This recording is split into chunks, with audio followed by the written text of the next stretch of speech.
Hey guys, welcome back to hemorrdroids.net. Trying something a little bit different today. I'm away from home and I'm borrowing someone's phone, so I'm doing a quick outdoor look around the Xperia U. This one is a branded orange one, as you can see there. It's got a 5 megapixel camera with a LED flash. It's got the removable, I think it's removable. Don't want to break anything, but well, maybe I won't try too hard. I'm fairly sure that does come off, but let's not worry too much. It's kind of like the mini version of the S, which I had earlier in the year, which I thought was pretty good. So when this is actually my mum's, she was after something with a smaller screen. It's got a 3.5-inch screen. It's got a front-facing camera, which is great, so you can do video chat. It's got the dedicated camera button, as you can see there. Volume controls on the side as well. They feel kind of rubbery. It's quite nice. The same back cover that the S had, so it feels slightly hollow, but all in all not a bad feel to it. As you can see, it's relatively small compared to today's usual phones, and that was my dilemma. I had what phone do I get that's got the smaller screen that's still a decent spec.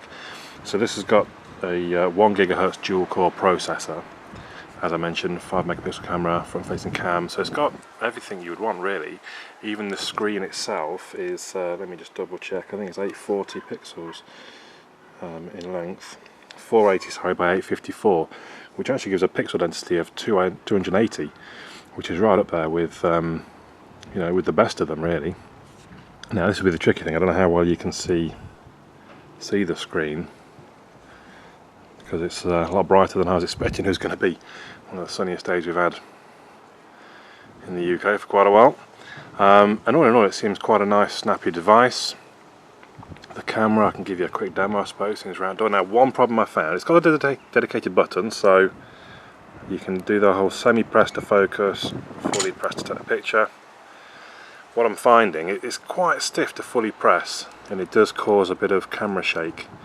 Let's see how that one comes out. But that, I mean, again, I don't know how well you can see that. That picture's really come out quite clear, I would say.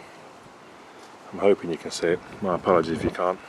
Bit of a test, bit of a gamble to try an outdoor look around.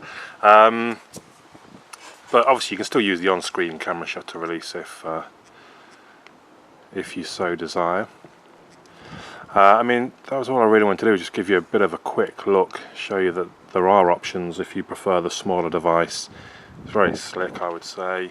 It's got this one, because it's orange branded, it's got quite a lot of orange junk on there, but you can probably, actually I've not seen much as far as routing and replacing ROMs, so I wouldn't promise you can do a great deal with it.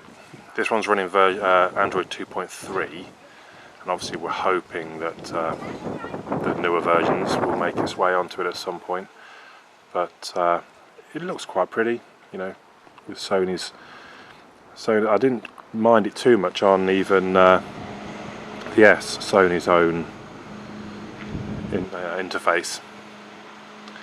The battery is just over 1300 milliamp hours. Let me double check that real quick. 1320 milliamp hours. On this screen size, you'd imagine, and I've not really had time to test it, but you would imagine that that would make it last you know, quite easily for the day. So there you go, that is the Sony Xperia U. You can get it contract free around about £180, I think, maybe 160 if you're lucky, or free on sort of £15 and £20 contracts from your providers. It seems a good option for a budget, or just if you want a smaller phone, even if it's not that you're looking budget, it's got good enough spec to just be a decent small phone.